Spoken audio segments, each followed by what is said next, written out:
Hablamos de dones y todos estábamos encantados con los dones. ¿Es así? Hablamos de dones y todos estábamos encantados con los dones, ¿cierto? Y muchos hemos querido fluir en los dones. ¿Estamos de acuerdo? Y muchos fluimos en los dones. ¿Estamos de acuerdo? Sí, estamos de acuerdo.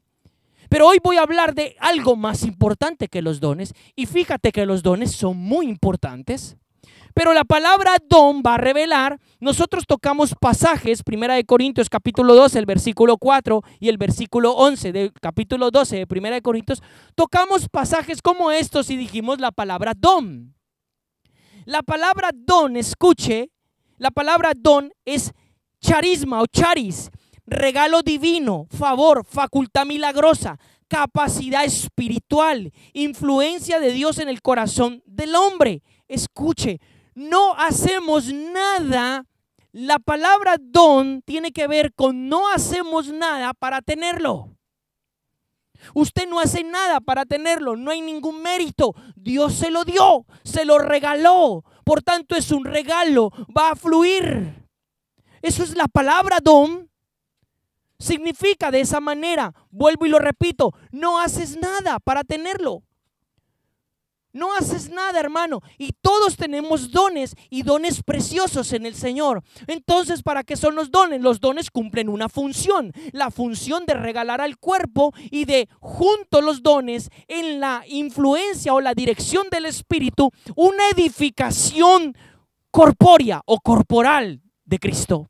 ¿Y quién es el cuerpo de Cristo? Nosotros, unidos por la ejecución perfecta o la ejecución del Espíritu a través de estos dones. Es decir, escuche, un punto importante aquí de los dones.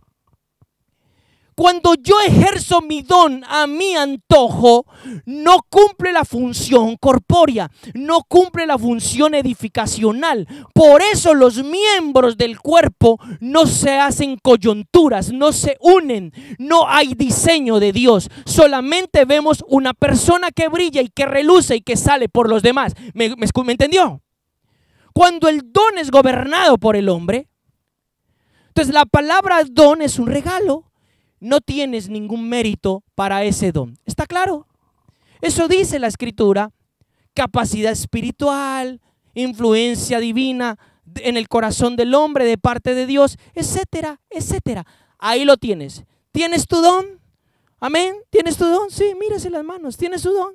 ¿Tiene los dones? Algunos dicen, no sé ni que tengo dones. ¿Tiene don? ¿Tiene sus dones? ¿Tiene sus dones? Algunos dicen, ay, estoy mirando a ver si lo logro ver. Tiene su don, es importante. O tiene sus dones. Y estoy hablando de los dones en general, tanto los dones del Espíritu como los dones ministeriales. Entonces ya di una premisa muy importante. Cuando el don, lo voy a repetir porque es digno de repetir, cuando el don solamente es gobernado por el hombre, el don no cumple la función de Cristo, no cumple la función del reino de Dios. El don va a sobresalir, el don se va a corromper. Y entiéndate como don, talento, etcétera, etcétera, etcétera. ¿Ok? Amén. ¿Estamos de acuerdo? ¿Tiene oídos nuevos? ¿Tiene ojos nuevos? ¿Tiene un corazón nuevo? Yo creo que sí. Entonces es el Espíritu quien opera en los dones. Cuando el Espíritu va a gobernar, Él opera en los dones. Y eso es muy importante. Ahora, aquí viene, entonces, vamos a entrar en el centro de todo esto. Dijimos que la palabra clave para este tiempo es, ¿qué, hermanos, por allí? Fruto. Fruto. Fruto. Los dones traerán gloria al Padre, pero no es una gloria preeminente. Es una gloria funcional del diseño de Dios. Pero escuche, a diferencia de los frutos sí glorificarán al Padre. Ahora vamos a la Escritura.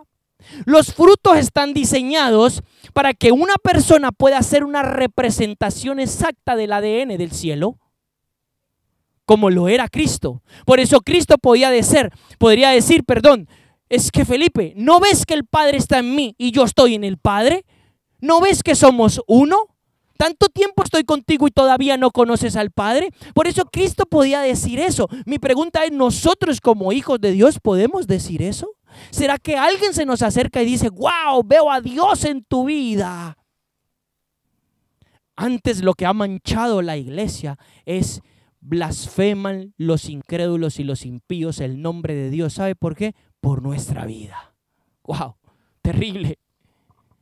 Terrible. Eso es lo que ha manchado. Ese es el estigma de la iglesia. Porque ¿sabe que lo han visto a usted? Y dice, este dice que va a una iglesia rara. Canta, salta, pone una música rara. Pero míralo, es un sinvergüenza. ¡Qué tremendo! Entonces los impíos blasfeman el nombre de Dios por nuestra culpa. Eso es grave. Entonces la palabra clave es fruto. Y hasta que Dios no construya un fruto en nosotros muy importante, no podrá haber una manifestación verdadera. Entonces, Mateo capítulo 3, versículo 8. Dice la palabra, Juan, el profeta Juan el Bautista le está predicando y él está lanzando una predicación. Y una de las cosas que él dice en el versículo 8 es, da pues frutos dignos de arrepentimiento. Wow, muchos de nosotros estamos pasando, o algunos ya hemos pasado, un tiempo de arrepentimiento. Amén. ¿Escuchó algún amén por ahí? Hay quien no se ha arrepentido todavía, se quedó. Pues ese arrepentimiento marcará en nosotros, hermanos, un fruto. Si ese fruto no sale a la luz, no es un verdadero arrepentimiento. A nosotros nos enseñaron que un arrepentimiento era que usted se pusiera a llorar como una Magdalena y ay, y Dios mío, perdóname, y todo este show, yo le llamo show, y no sucede nada. A la semana que viene usted tiene los mismos pensamientos. A la semana siguiente usted tiene las mismas malas acciones. Mi pregunta es, ¿me arrepentí? No me arrepentí. La palabra fruto va a jugar un papel muy importante en un arrepentimiento genuino.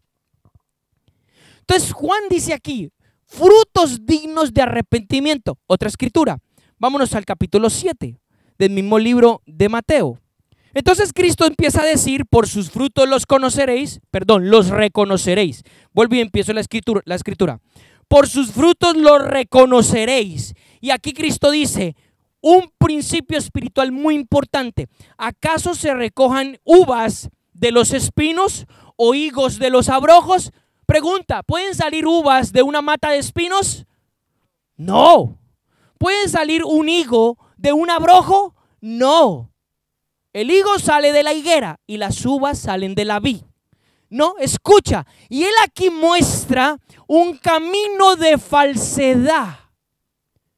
La falsedad de la religión le encanta hacerte ver o hacerte mostrar como realmente tú no eres. Eso va a chocar en nuestros corazones. Porque yo vengo delante de la gente y me visto bien lindo y me pongo unas gafas fashion y hago no sé cualquier cosa y le digo, hermana sin santidad, hermano sin santidad. Pero dentro de mi corazón no es lo que yo estoy diciendo. Escúchame, hermano, la verdadera autoridad de un hijo de Dios no tiene que ver por lo que dice. Escucha, porque esto es una premisa muy importante. La verdadera autoridad de un hijo de Dios no viene por lo que dice, viene por lo que es. No es el mensaje que yo te traigo en esta mañana, es si yo soy el mensaje. ¡Wow! Esto tiene que retumbar. Es si yo soy el mensaje. Yo no puedo hablarte de fe si yo no soy un hombre de fe. Yo no puedo hablarte de amor si yo no soy un hombre de amor de Dios. Yo no puedo hablarte del poder del Espíritu si yo no soy un hombre del poder del Espíritu. ¿Me puede entender?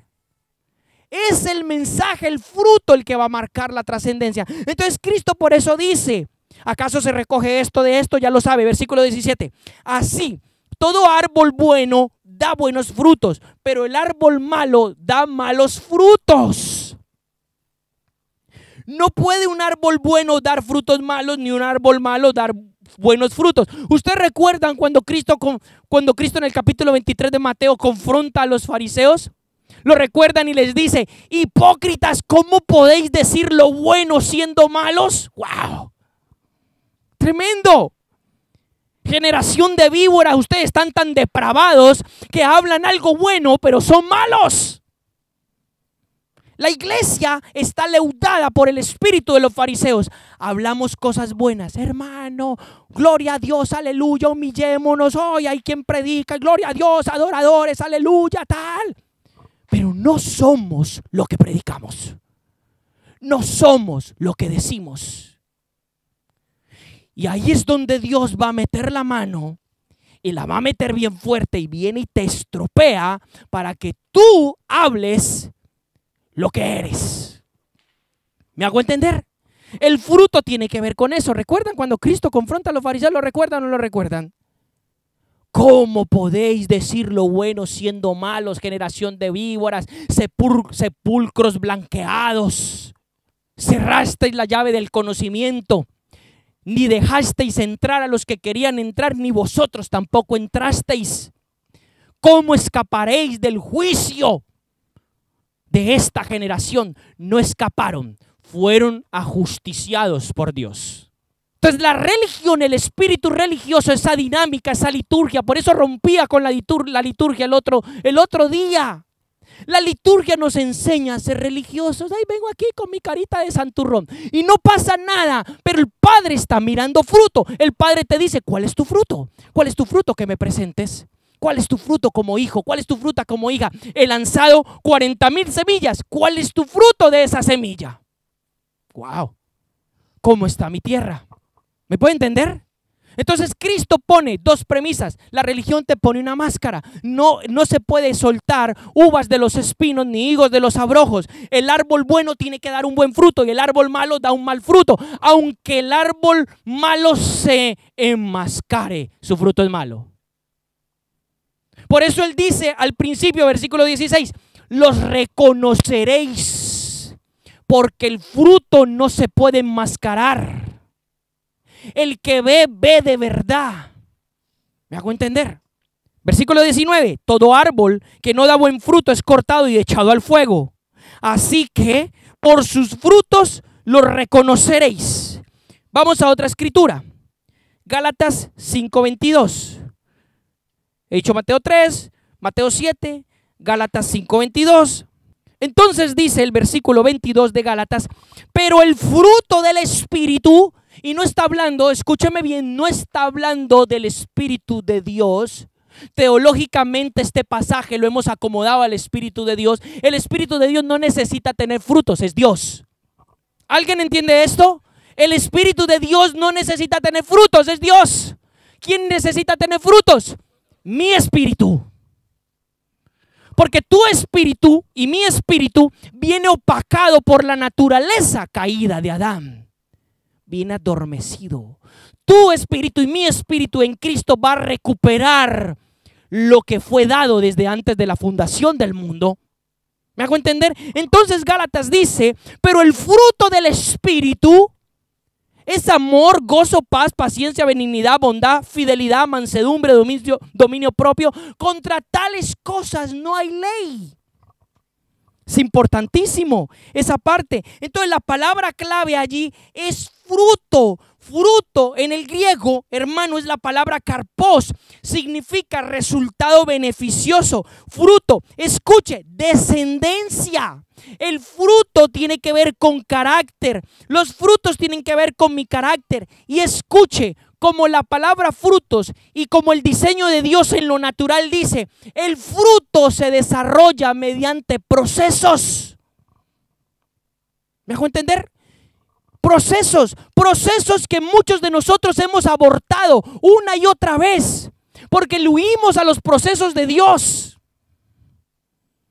Procesos que Dios trae a nuestra vida y nosotros los abortamos. Como aquella mujer que no tiene fortaleza en su matriz y suelta la semilla que se le fue implantada antes de tiempo. Eso habla de un diseño torcido.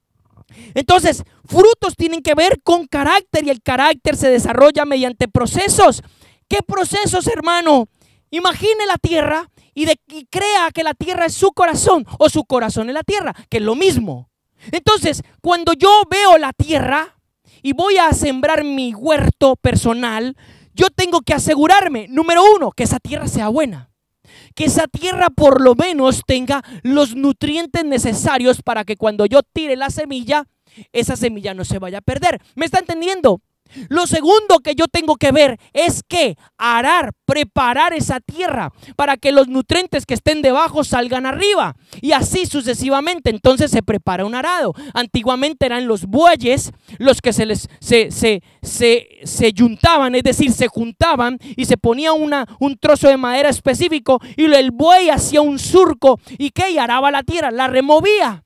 Hoy en día, gloria a Dios, tenemos tractores. Ya no hay bueyes. Ya el hombre ha avanzado y tiene tractores. ¿Es así? Entonces entra el tractorcito y empieza, usted ha visto la máquina que tiene el tractor detrás, que es como unas tenazas que hace así, empieza a remover la tierra. Y esto está hablando, hermano, que cuando usted y yo entramos en el proceso de Dios tiene que ser removido. Ay, hermano, ¿qué significa eso? Significa que si usted no es removido, su tierra no estará preparada. ¿Y qué es removido? Pues hermano, se le tiene que mover el piso, se le tiene que mover la vida, se le tiene que temblar algo. Su vida de hijo de Dios no puede ser así de pajaritos en el aire y de color de rosa. Su vida en el Señor tiene que ser removida. Si quiere dar fruto y si yo quiero dar fruto, tengo que ser removido, es decir, se me tiene que tambalear el piso. Entonces hay algún hermano o algunos hermanos que dicen, no tengo para comer, se está arando tu tierra. No tengo nada en la nevera, se está arando tu tierra. ¿Qué fruto va a traer el Señor? Un fruto de fe. Entonces hay hermanos que dicen, me estoy enfermando, me van a matar. No sé qué fruto, se está arando tu tierra. ¿O es que usted siembra hoy manzanas y mañana ya las coge y se las come? No, hermano, dígame qué cultivo es ese. No, son procesos y tienen su tiempo. Escúcheme, le voy a soltar algo. Hay gente que va a tirarse años fructificando. No, eso no le gustó. Y es que usted pensó que es que Dios era el Dios Flash.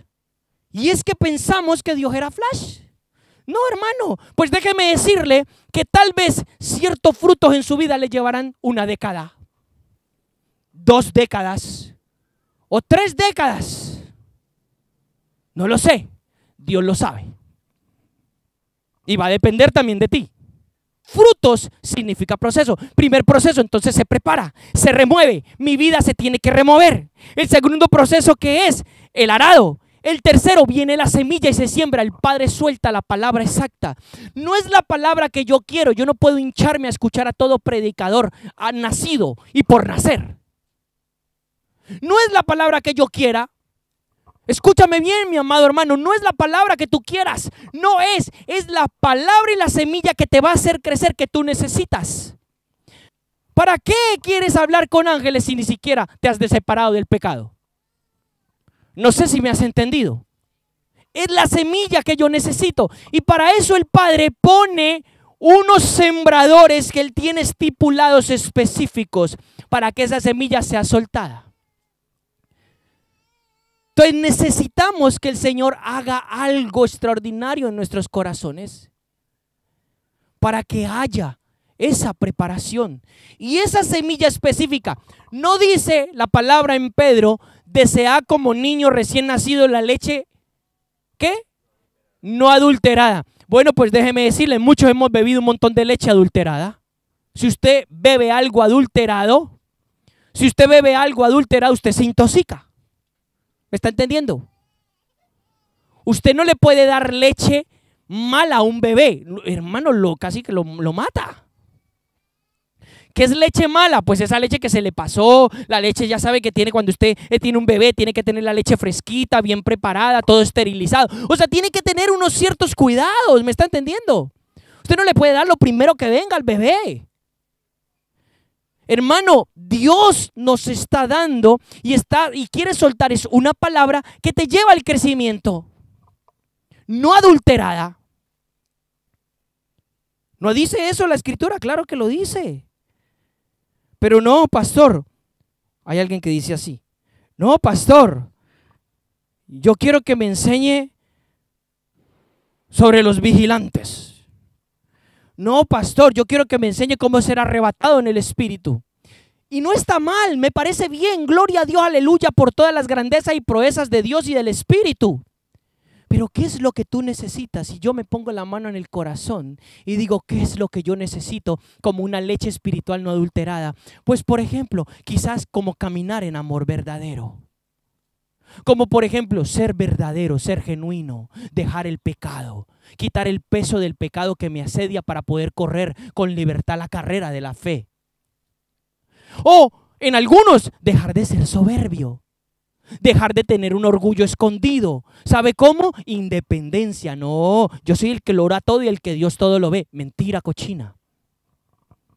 Ni lo oras todo ni todo lo ves, porque la palabra de Dios no dice eso. O sea, ¿me pueden entender? ¿Quién de nosotros con sinceridad se pone la mano en el corazón y dice, yo necesito esto, hermano, aunque me duela decirlo? No me da vergüenza, me quito las máscaras delante de mis hermanos. Mire, hermano, he estado derrotado en la fe, ayúdeme, ore por mí. No, pero muchos de nosotros nos interesa, nos da vergüenza mostrarnos vulnerables delante del otro. ¿Sabe por qué? Porque esta vida nos enseñó que cuando te muestras vulnerable, eres la presa. Este sistema corrupto. ¿Es así o no es así? Este sistema te enseñó que cuando tú eres vulnerable eres la presa. Entonces no, tú te tienes que mostrar fuerte, aunque sea una mentira. Entonces el fruto se siembra. Cuando se siembra el fruto, va a tener el proceso en sí mismo. Es proceso sobre proceso. El fruto en sí mismo va a tener otro proceso, en este caso la semilla. Cuando la semilla va a fructificar, ¿qué necesita pasarle a la semilla? Quedarse sola ahí, morir. Usted se sabe la Biblia de memoria, pero ¿por qué no la vive? ¿O por qué no la vivimos? La semilla en sí misma va a tener otro fruto. ¿Y el fruto de qué? De la muerte. Para que la semilla traiga fruto o germine o empiece a nacer en mi tierra, es decir, en mi corazón, ¿qué pasa? Tiene que morir. Y ahí es donde entra el proceso al cual muchos de nosotros huimos, despavoridos, que es la cruz de la muerte y la negación. Y ahí es donde, escúcheme, le voy a decir algo. Tal vez no tenga unas cifras muy perfectas, pero ahí es donde se lo voy a decir con estas palabras. Ahí es donde el alto porcentaje de la gente que se dice que es hija de Dios se queda. ¿En dónde? En la muerte. Porque no mueren, no estamos dispuestos a entregar nuestra vida. No estamos dispuestos a morir a nuestros propios sueños y deseos. No, yo quiero ser dentista. No, yo quiero ser ingeniero. No, yo quiero vivir la vida y disfrutarla. No, yo quiero viajar y pasearme por el mundo entero. No, Dios te está diciendo que si no mueres, no tendrás fruto. ¿Me puede entender? Ahí es donde el gran porcentaje de hijos que dicen ser hijos se quedaron estancados. Ese es el punto de quiebre. Entonces, claro, si la semilla no nace porque tiene que morir, entonces ¿qué pasa en mi vida? No nace. Si no nace, no crece, no se desarrolla y posteriormente no se va a convertir en un fruto. Entonces nos encontramos con un montón de cristianos infructíferos. Estéril. Nos encontramos con un montón de falsedades en nuestros corazones. Entonces es muy importante entender los procesos y que usted y yo hoy discernamos. Otra palabra, entendamos. ¿Cuál es el proceso que Dios quiere llevarlo para que usted fructifique? Aló, por allá adentro. ¿Cuál es el proceso que Dios me está llevando? Porque tal vez me estoy resistiendo. Está el Señor queriéndome hacer fructificar y yo estoy, no, me voy, me desaparezco. Fulmíname, me tiro por el edificio. Haz algo. Somos así, hermanos. Somos así. Somos así. Esa es la naturaleza caída. Nos revolvemos a lo que el Espíritu quiere. Somos así. No se salva ni uno. Ese fruto nace, crece, madura y posteriormente, escuche, nace, crece, madura como un árbol normal, nace, crece, madura. Pero cuando la manzana, hablemos de manzanas, cuando la manzana nace del árbol de manzana, ¿usted va y se la come? No puede porque está biche. Entonces ahí viene otro proceso sobre proceso y esta es la revelación. Los procesos vienen sobre procesos. Hay procesos, en el proceso mismo está el proceso de la semilla, pero en el proceso mismo está el proceso del mismo fruto. Entonces, cuando el fruto sale, gloria a Dios, aleluya, por el que esté en ese punto, cuando el fruto sale, no lo tienes ganado, el fruto tiene que madurar. ¿Me hago entender? Si el fruto no madura, tú te comes algo biche.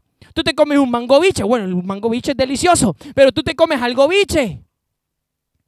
Algo que no está preparado. No está preparado. Y también podríamos hablar de los nutrientes. O sea, dice la palabra, aquí viene otro entendimiento de por qué. ¿Por qué Dios dice que nosotros somos como árboles? ¿Por qué Dios nos compara como árboles, hermano? ¿Por qué? Porque cuando Dios nos ve, nos está viendo como frutos, como semillas. ¿Acaso no dice la Escritura, y ustedes serán como árboles plantados junto a fuentes de riego, que su fruto es abundante? ¿No? Y dice otra versión en Jeremías que dice que tú, el que confía en el Señor, escucha, esta es poderosa. El que confía en el Señor es como un árbol que da buen fruto plantado en corrientes de aguas vivas. Y dice que cuando viene la sequía, su fruto no falta. ¡Wow! O sea, cuando viene el momento difícil, el fruto no falta. Ese árbol es tan poderoso, está tan arraigado. Dije que el árbol es tan poderoso y está tan arraigado, hermano, en la presencia y en las aguas del Espíritu, que aún las sequías no lo van a marchitar. No lo van a marchitar. Entonces, la clave de los frutos es, los frutos tienen procesos sobre procesos. Y la clave es identificar cuál es el proceso que yo estoy viviendo. Cuál es la situación o cómo el Padre quiere equiparar las áreas de mi vida, porque tal vez puedas que tengas un área que tengas un fruto más o menos estable, pero puedas tener otra que no tienes ni el arado de la tierra. ¿Me puedes entender? Entonces ese es el proceso de los frutos. Por eso estoy hablando de esto. Y una escritura mucho más poderosa que esto, Juan capítulo 15 versículo 8. Juan capítulo 15 versículo 8 va a decir algo que te tiene que sacudir, me tiene que sacudir en esta mañana. Dice la Escritura: en esto es glorificado mi Padre. ¿En qué, pregunto? En que llevéis mucho fruto y seáis mis discípulos. En que llevéis mucho fruto y seáis mis discípulos. Entonces, pregunta: ¿qué pasa si yo no llevo fruto? No glorifico al Padre, le deshonro. Todo lo contrario. Todo lo contrario.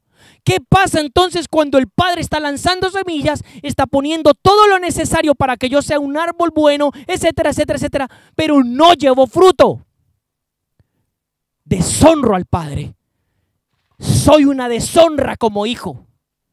Deshonro al Padre. Cuando fui diseñado por Dios, mi código genético espiritual, si quiere llamarlo de esta manera, el ADN espiritual fue diseñado para dar fruto. Lo tenemos en nuestro código de creación en nosotros. ¿Por qué no doy fruto? Porque siembro para la carne. Porque mi vida está enfocada en la carne. Por eso no doy fruto. Eso opaca. Hoy voy a hacer una representación gráfica de lo que muchos de nosotros somos en este punto. Entonces, la palabra dice que cuando llevo fruto glorifico al Padre. También dice ahí mismo en ese capítulo que llega un momento en el que cuando alguien ha fructificado viene el tiempo de la poda. Cuando usted tiene una plantica, lo más de bonita para los que le gustan las plantas y todas estas cosas, usted ve que la planta se desarrolla, florece, pero hay un momento en que la planta se estanca. Y usted le empieza a ver hojas amarillas, hay hojitas que se secan. ¿Qué necesita la planta? Poda. La poda significa cortar. Hay tiempos donde Dios te ha lanzado y nos ha lanzado para dar fruto. Sí, Señor, gloria a Dios por eso. Pero vienen en esos tiempos, también viene la tijera de Dios. Y la tijera de Dios duele porque va a cortar cosas que necesitan ser cortadas. Para yo poder fructificar. Porque dice Juan 15 que alguno que va a dar fruto, pero alguno que viene a ser podado, ¿para qué? Para que lleve más fruto. Miremoslo en lo natural, cuando usted poda la plantica empieza a retoñar, empieza a coger otro color, las flores empiezan a ser más bonitas, empieza a crecer. ¿Les ha pasado? Yo no era jardinero, ni me gustaban las plantas. A mí en el pasado me gustaron cierto tipo de plantas, no voy a decir cuál es. Y yo las cultivaba y las trataba con amor y les hacía de todo, les echaba nutrientes para que posteriormente sacar su fruto, que era lo que me interesaba de ella. Cuya planta no voy a hablar. Pero yo no era jardinero, yo quería esa planta. Y cuando esa planta venía y se empezaba, la podaba y hacía que el proceso siguiera. Y claro, al final yo recibía unos moños grandes de esa planta y me los disfrutaba. Entonces Dios quiere traer algo grande en nosotros, pero tiene que ver con fruto. Si esto del fruto no es el fundamento de mi vida, olvídese de dones, hermano. Olvídese de dones, no me interesa cuán profetice, no me interesa si le dice el color de los calzoncillos a las personas, no me interesa si le dice los nombres y se lo deletrea en el espíritu, no me interesa, no me interesa. No hay sustento, no hay sustento, no hay algo verdadero. ¿Me hago entender? Yo veo que hoy en día la gente en redes sociales le encanta alardear de cómo Dios les usa. ¿No lo ha visto? ¿No lo ha visto? ¿No lo ha visto que le encanta a la gente alardear de cómo Dios les usa? Mira qué milagros hace Dios en mi ministerio. Mira cómo Dios hace esto. Mira cómo Dios hace otro. Me pregunto, ¿cuál será el fruto? ¿Cuál será el fruto? Porque lo que estamos viendo son dones. Mira qué talento tan bonito tienes. Oh, cómo afinas la voz. Pero dime cuál es tu fruto. Porque el cielo no va a ver qué voz tan hermosa angelical tienes. El cielo no va a ver cómo profetizas de extraordinario. El cielo no va a ver cómo eres de elocuente. El cielo no va a ver cuánta gente cancerosa sanaste. El cielo va a venir y te va a decir, muéstrame tu fruto. Muéstrame tu fruto. El fruto tiene que ver con carácter y el carácter es el fundamento de los dones. Entonces, en la iglesia hemos entrenado y activado a la gente en los dones, pero no hemos trabajado el fruto. Vuelvo y repito esto, en la iglesia hemos trabajado y entrenado los dones, gloria a Dios, pero no hemos trabajado el fruto. No lo hemos trabajado. ¿Sabe por qué? Porque trabajar el fruto no es agradable. ¿Sabe cómo se trabaja el fruto? Es cuando yo vengo a este hermano y empiezo a chincharlo. Duro, y a él no le gusta, y él me pone mala cara. Y yo le chincho más. Y cuando vengo al otro y le chincho. Y le hablo las verdades en su cara. Y no le gusta. Ah, así se trabaja el fruto. Así se trabaja el fruto. ¿Sabe por qué? Porque el principio bíblico es hierro con hierro se aguza, se afila. Entonces a nosotros no nos gusta que nos vengan a tocar el hierro, por decirlo de alguna manera. Entonces ahí se revuelca la naturaleza pecaminosa y dice, no, déjeme hacer lo que me da la gana. ¡Ah! Ese pastorcito mentiroso. Y una serie de cosas que me revuelcan y me dejan estéril. El principal afectado no es el pastorcito mentiroso, no es este, no es aquel, soy yo. Soy yo. Y aún más grave eso, estoy trayendo deshonra al Padre. Estoy trayendo deshonra al Padre. ¿Me puede entender? Entonces es muy importante que nosotros comprendamos eso. Dos cosas entonces, llegados a este punto, voy a entrar ya en la recta final. Dos cosas entonces que nosotros tenemos que entender. De dos cosas principales de los frutos del Espíritu que nos van a traer mayor fruto. Yo he entendido en este tiempo que hay dos cosas, dos palabras. Bueno, realmente es una sola cosa, pero son dos palabras para ella. Que es una de las cosas que va a provocar Dios en nosotros para traer frutos en otras áreas. En otras palabras, Dios va a usar un fruto de mi espíritu, ¿ok? Para manifestar, y si yo soy fiel en él, otros frutos en mi espíritu. ¿Cuál es? ¿Cuál es? Está en Romanos 5 del 1 al 5 y está en Santiago 1 del 1 al 4. Si vamos a Romanos 5, Por tanto, habiendo sido declarados justos por la fe, tenemos paz para con Dios por medio de nuestro Señor Jesucristo. Versículo 2. Por medio de quien también hemos obtenido el acceso a esta gracia, la cual nos mantenemos firmes y nos gloriamos en la esperanza de Dios.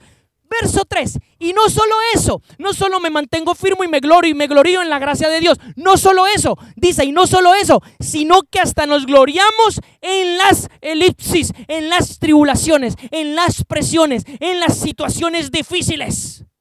Nos gloriamos. Qué difícil es eso, hermano. Bonito predicarlo, pero qué difícil es eso. Cuando usted está siendo presionado y está contra la espada y la pared, hermano, usted lo que quiere es salir, explotar. Usted no está, gloria a Dios, aleluya. Déjeme decírselo por experiencia. Usted no está, gloria a Dios, aleluya. Usted está atribulado. Usted está como una pelota de ping pong de aquí para allá. Pam, pam, pam, pam. Usted está azotado y arrastrado, hermano.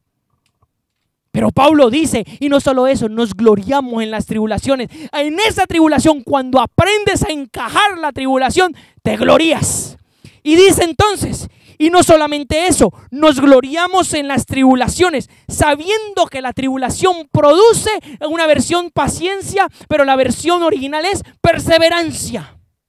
Ahora hablo de la palabra original. Perseverancia, y dice, cuando esto, escuche, usted está, imagínese, usted es una pelota de ping pong, pim, pam, pim, usted no tiene cómo parar, lo tienen azotado por todos los lados. Cuando usted logra mantenerse en esa tribulación y se para y empieza a encajarla de la manera que Dios quiere, entonces sucede esto, empieza a desarrollarse perseverancia, porque hay que perseverar en la tribulación. Y entonces empieza a desarrollarse esto. Y la perseverancia, carácter probado, y el carácter probado, esperanza. Escúcheme bien.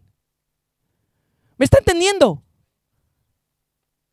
¿Cómo puedo fructificar? Hermano, prepárese para la tribulación. No, que el Señor reprenda al diablo.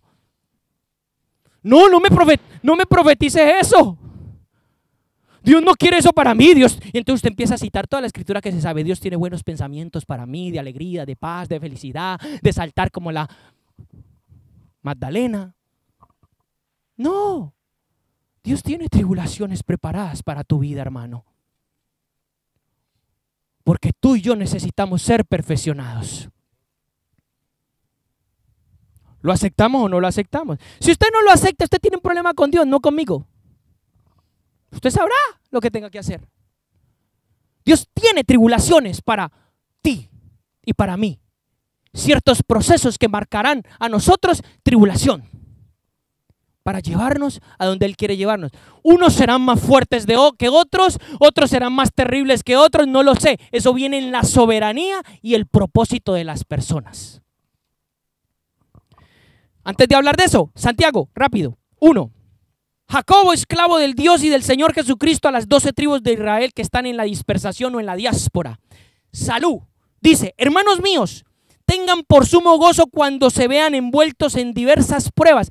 Aquí la palabra cambia. En Romanos la palabra tribulación es lipsis, que significa presión, estrechez, situación difícil. Aquí la palabra es periasmos, que la palabra periasmos en el griego significa probar, un examen, someter a prueba. Como cuando estudiaba y le dice examen. Como cuando hacemos los exámenes de los discipulados. Bueno, en el examen escrito usted va a poner a prueba el conocimiento adquirido. ¿Me está entendiendo? Si es que adquirió algo. Entonces aquí la palabra es prueba. Entonces dice, tengan por sumo gozo cuando se vean envueltos en diversas pruebas, periasmos, sabiendo que la periasmos de vuestra fe, o sea, la prueba, lo que usted está siendo probado, sometido a prueba, la prueba de vuestra fe produce la misma palabra, perseverancia. Perseverancia. Perseverancia. Y dice, pero tenga la perseverancia su obra perfecta. Ahí viene, ese fruto de nuestro espíritu va a tener una obra. Es la que nos va a llevar a andar en amor, es la que nos va a llevar a tener paz en medio de la tribulación, es la que nos va a llevar a tener gozo, es la que nos va a llevar a tener mansedumbre en medio de la ira, es la que nos va a llevar a tener dominio propio en medio de la tentación. ¿Aló? ¿Alguien que me dice amén? Entonces dice, tenga la perseverancia una obra perfecta para que seáis perfectos e íntegros sin que os falte nada. La palabra perfectos e íntegros es la palabra teleios, que significa maduro. Entonces, en estas dos escrituras yo veo esa palabra del griego huponomé, ya lo hemos hablado, que significa constancia, perseverancia, resistencia, aguante alegre, esperanzado. ¿Y quién cuando está siendo sacudido aguanta alegremente? No, hermano, es muy bonito predicarlo, es muy bonito decirlo en teoría. Usted está que se muere. Todos los días le ganó a María Magdalena, le ganó al fantasma de la Llorona, le ganó. Todos los días se queja. Porque no es fácil, hermanos, hasta que logras encajarlo, hasta que logras. Yo lo comparo de esta manera. ¿Conocen el surf? Yo lo comparo ¿conocen el surf, no?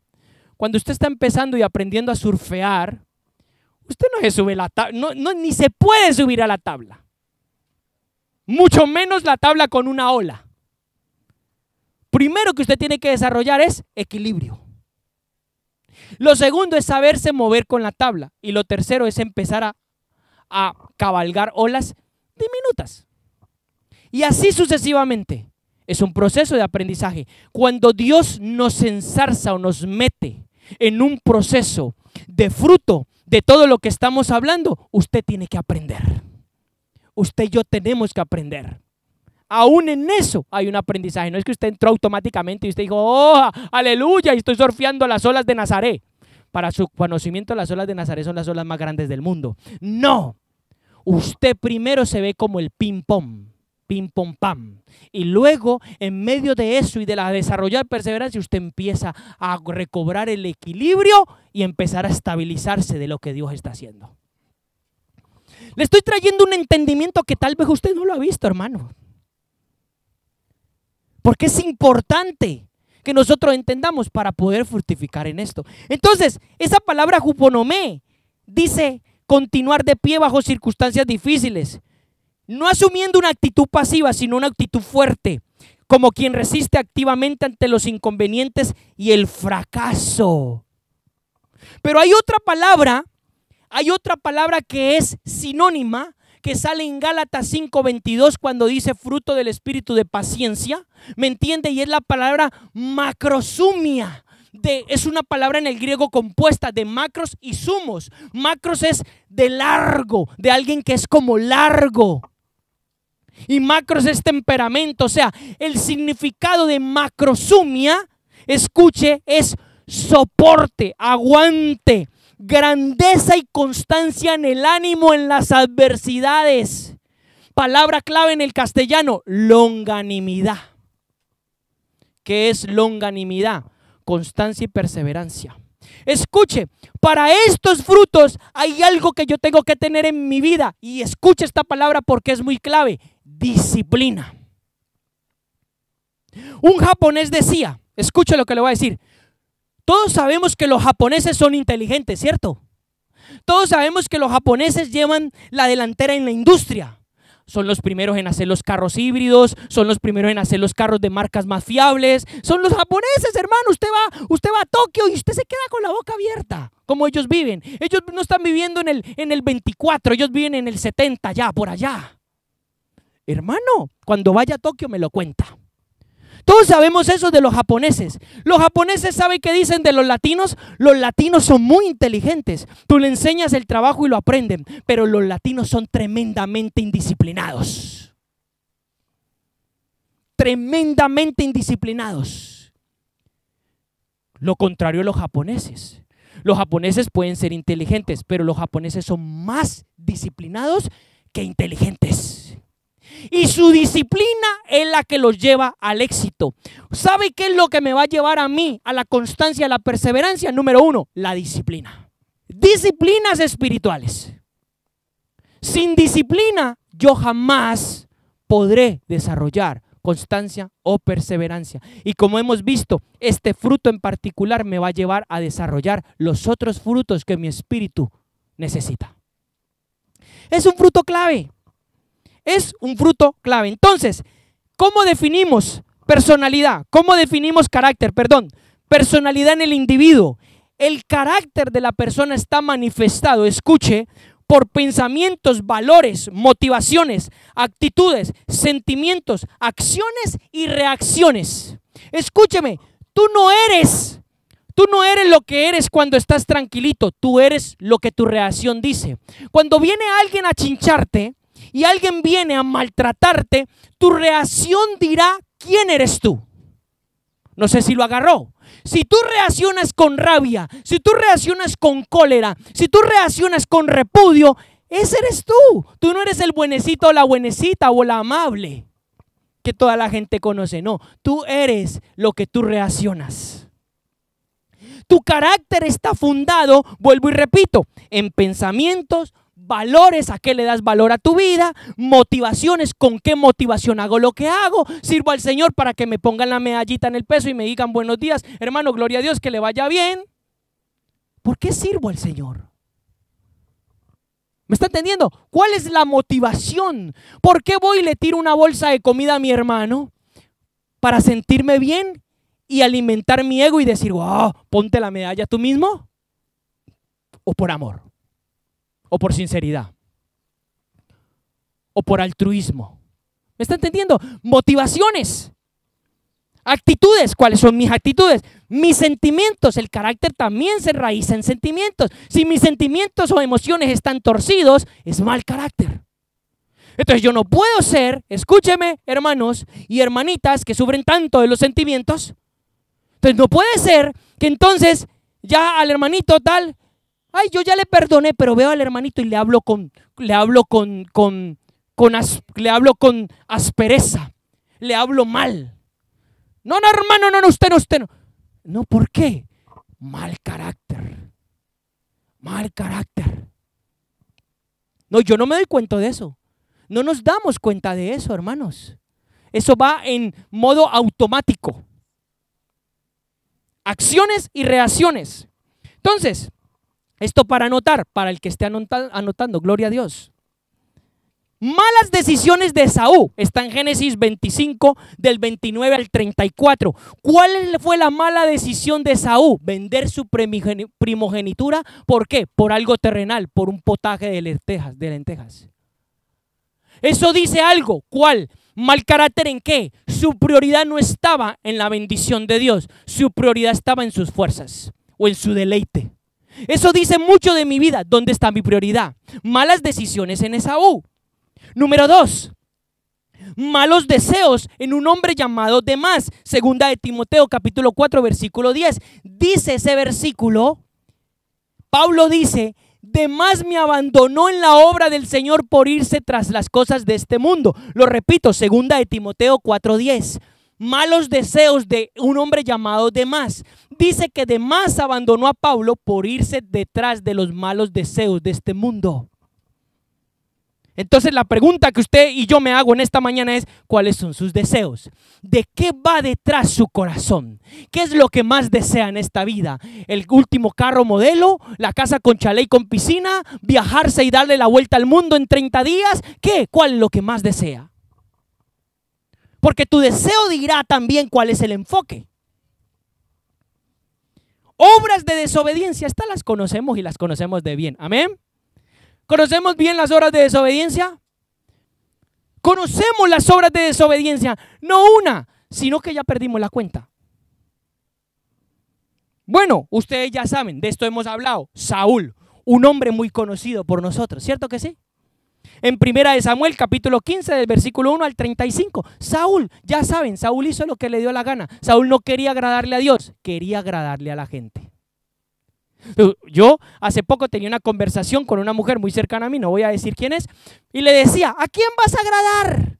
¿A Dios o a los hombres? Bueno, Dios va a esperar que tú le agrades, aunque, escúchame bien, le caigas mal al hermano y a la hermana, o le quedes mal. ¿A quién le vas a agradar? ¿A Dios o a los hombres? Entonces es muy importante entenderlo. ¿Cuál es el carácter de un hijo de Dios?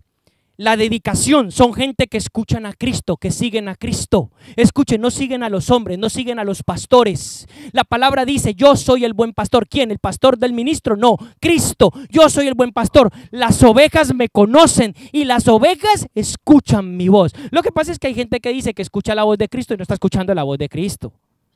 Usted sabe que aquí más de uno ya le sale con su pastel también y dice, no, es que yo escucho a Cristo. No, usted no escucha a Cristo. Si usted escuchara a Cristo, su vida manifestaría otra cosa. Porque la voz de Cristo, por ejemplo, dice que andemos en hermandad y que no seamos independientes. Le pregunto, ¿usted anda así? Ah, pues que no. Entonces, ¿qué Cristo está escuchando? Usted está escuchando el Cristo de su corazón.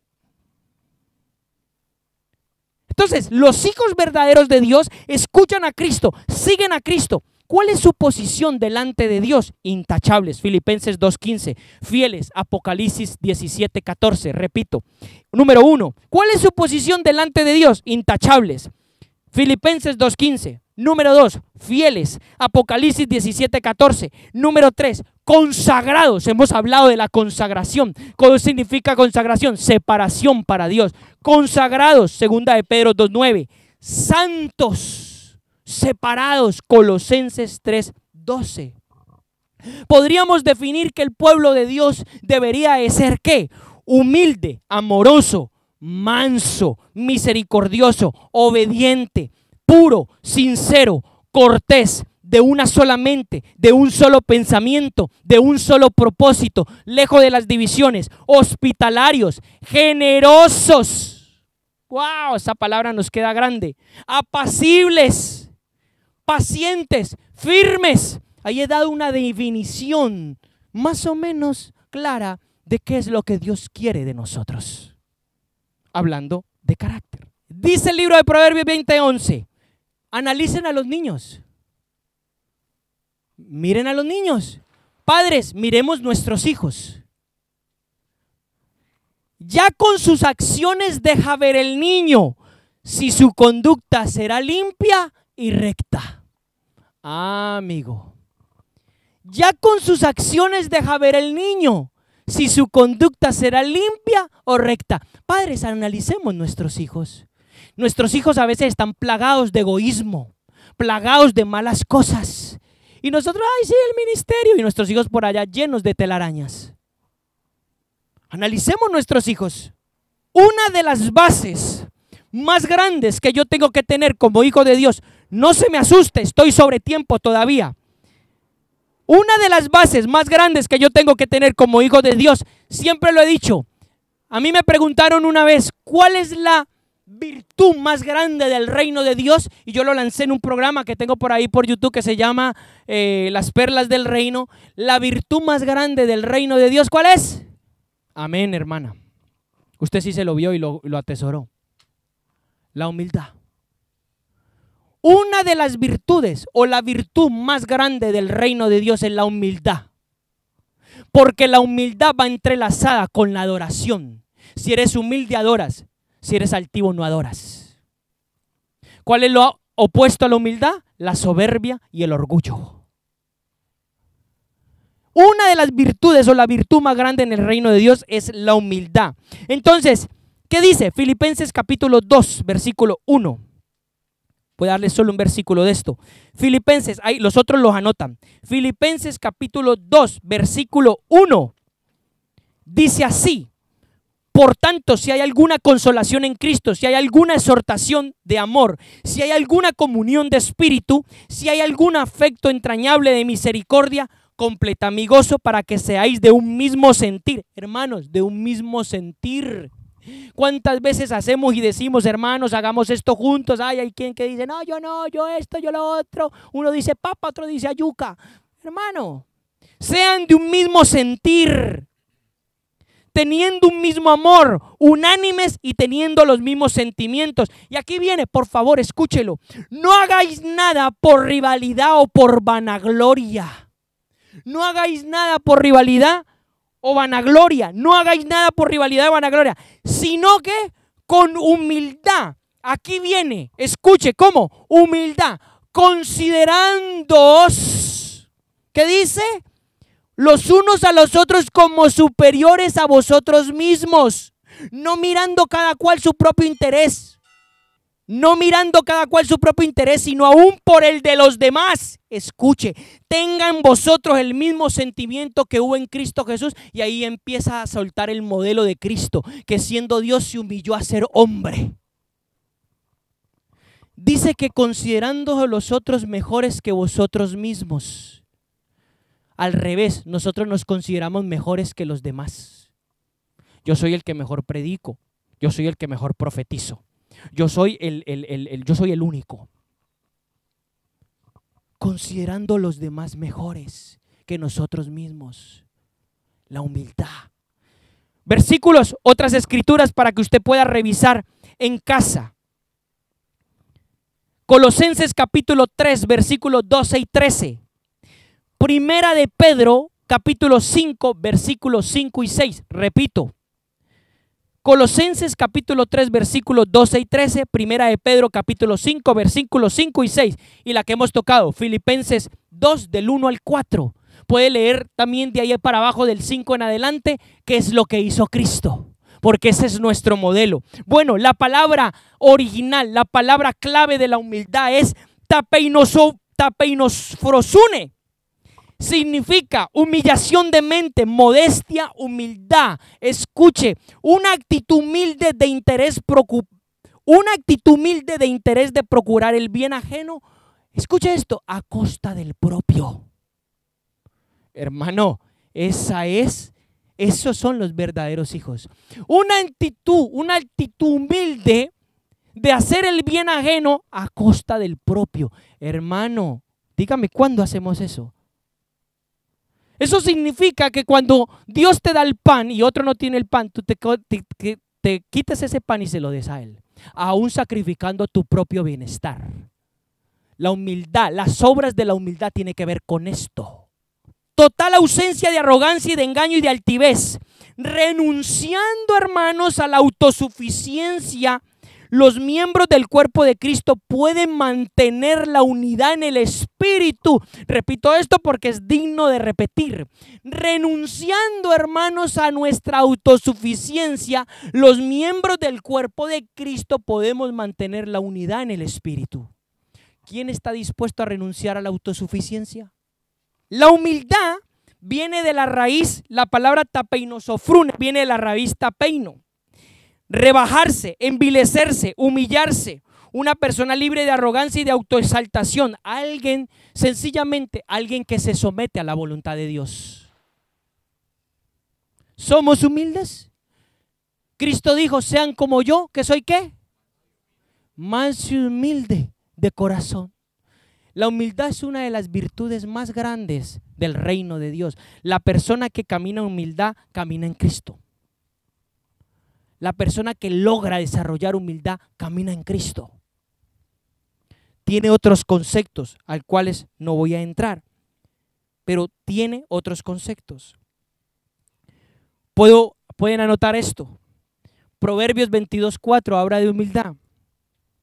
Proverbios 15:33 habla de humildad. Proverbios 11:2 habla de humildad. ¿Cuál debe de ser entonces nuestra balanza? ¿Frutos o dones? Frutos. En alguna ocasión dijimos que era 50-50. No. Yo diría que es un 60-40 o un 70-30. 70 de frutos y 30 de dones. En algunas personas tienen 30 de frutos y 70 de dones. Son muy carismáticos, pero a la hora de mostrar el fruto se quedan cortos. Es muy importante. Ustedes saben que Mateo capítulo 7 del 21 al 23 dice que la sobrenaturalidad no es aprobación de Dios, ¿no? Gente que vino a Cristo y le dijo, echamos fuera demonios, profetizamos en tu nombre, hicimos milagros, y Cristo ¿qué le dijo? Apártense de mí, hacedores de maldad, porque nunca los conocí. Porque el que viene y que dice Señor, Señor y entra al reino de Dios es el que hace la voluntad del Padre. Bueno, le pasó a Pedro y esto lo denominé así: Pedro, un vaso para Dios y un vaso para el diablo. Pedro, un vaso para Dios y un vaso para el diablo. ¿Por qué? Pedro en el capítulo 16 de Mateo, del 13 al 17, Cristo pregunta, ¿y quién dicen que soy yo? Y Pedro salta con la revelación de Dios y le dice, tú eres el Cristo, el Hijo del Dios viviente, gloria a Dios. Y Cristo le dice, Pedro, no te lo reveló ni carne ni sangre, te lo reveló mi Padre que está en los cielos, gloria a Dios. Y ahí le soltó y le dijo, Pedro, tú eres piedra, te suelto las llaves del reino, pam, pam, pam. Usted conoce el pasaje, ¿cierto? Bueno, eso sucedió en el capítulo 16. En el capítulo 16, verso 13 al 17, en el versículo 21 al 23, Cristo dice, me es necesario de padecer, me es necesario de ir a la cruz. El Hijo del Hombre tiene que ser azotado, tiene que ser desangrado. Y Pedro saltó y le dijo, no, Señor, no, eso no puede ser. Y Cristo le dijo, apártate de mí. ¿Qué le dijo? Palabra dura, ¿no? No le dijo, Pedrito, está siendo mal influenciado. No le dijo eso. A veces nosotros le decimos eso a los hermanos. Hermanito, hermanita, está siendo mal influenciado. No, Cristo le dijo, Satanás, apártate de mí, Satanás. Me eres tropiezo para los propósitos del Padre. Un vaso para Dios y un vaso para el diablo. Le voy a mostrar gráficamente cómo nosotros somos un vaso para Dios y un vaso para el diablo. 2 ayudantes necesito, por favor, aquí. Coja uno la jarra y coja uno la bebida. Yo cojo esto. Uno la bebida y otro la jarra. Por favor, preséntense ahí. Esta jarra no es jarra con agua. Entienda, es el Espíritu. El agua del Espíritu. Y esta bebida, destápela, es la carne y las cosas carnales. Coja ese cubo y póngalo aquí, en medio. Vale. Entonces, escuche, el vaso es usted. El vaso somos nosotros. Vuelvo y le repito, usted es un vaso para Dios y un vaso para el diablo, hermano. Por causa de esto. Échele la carne, poquito. Vale, ya está. Usted está, la carne. Usted tiene carne en su vaso. Y escuche, la carne no es solamente las obras de la carne. Gálatas 5 del 19. Idolatría, los conocemos. La carne también son sus sentimientos y sus emociones que no están alineados a Dios. Ojo con eso. Esto es la carne. Entonces viene el Espíritu de Dios. Échele, Espíritu. Vale, ya está. Este es usted. Si usted con el Espíritu de Dios no logra sacar la carne, esto es lo que usted da a beber cuando usted ministra en el Espíritu. ¿Se lo va a beber? ¿Se lo va a tomar? ¿No es cierto? ¿Se lo va a beber? Esto es lo que le damos a beber a la gente, hermanos. Cuando usted ministra en el Espíritu, carne y Espíritu, es imposible. Esto es lo que usted le da a beber. Esto es lo que somos. Nuestros vasos están llenos de esto. Cuando no hay carácter. ¿Qué es lo que quiere Dios? Échele hasta que rebose. Que rebose, que rebose, que rebose, que rebose, que rebose. Vaya, sírvame más agua. Usted va a ver, usted va a ver que se empieza a emblanquecer, ¿verdad? Se empieza a limpiar. ¿Es verdad o no es verdad? Empieza a aclararse. El proceso de Dios es que nuestro vaso, el Espíritu, elimine la carne que llevamos dentro. Porque si no, sigue siendo algo mezclado. Vuelvo y repito, el lema de esto es un vaso para Dios, pero un vaso también para el diablo. Échele, échele, échele, échele, échele, échele. Vale, ahí. Mire, ¿lo ve? ¿Esto sí se lo bebe? Sí, se lo bebe. Tenemos que buscar tanto a Dios que tenemos que rebosar para sacar la carne. Pero ¿sabe qué pasa? Viene el Espíritu, hace una limpieza en nosotros y viene otra vez usted. Venga, hermano, usted es la carne. Échale. Otro poquito más, otro poquito más. Ahí está. Volvió y ensució el vaso. ¿Cuándo pasó esto? Cuando usted sembró para la carne. ¿No dice Romanos capítulo 8? El que siembra para la carne siembra corrupción. El que siembra para el Espíritu obtendrá vida y paz. Volvió y ensució el vaso. Y constantemente nuestra lucha y nuestra vida se está barajando en estas dos situaciones. Entonces, cuando usted es un hombre que va a ministrar, esto es lo que usted va a dar. Si usted no está lleno en el Espíritu y no ha rebosado su vaso para tener carácter y tener su agua limpia, esto es lo que usted da. Usted da agua del Espíritu mezclada con carne. Y eso es lo que la gente recibe. La gente no recibe algo puro. La gente recibe una adulteración. Bueno, ¿no? Para reflexionar, ¿no? Muy interesante. Entonces, de nada me sirve a mí activar que este vaso sea tremendamente fino en el Espíritu y que haga dones de milagros, que profetice y que haga todo lo que quiera cuando su agua está sucia. Cuando lo que necesito es que este vaso, que soy yo, sea purificado y sea lleno del Espíritu, ¿ya?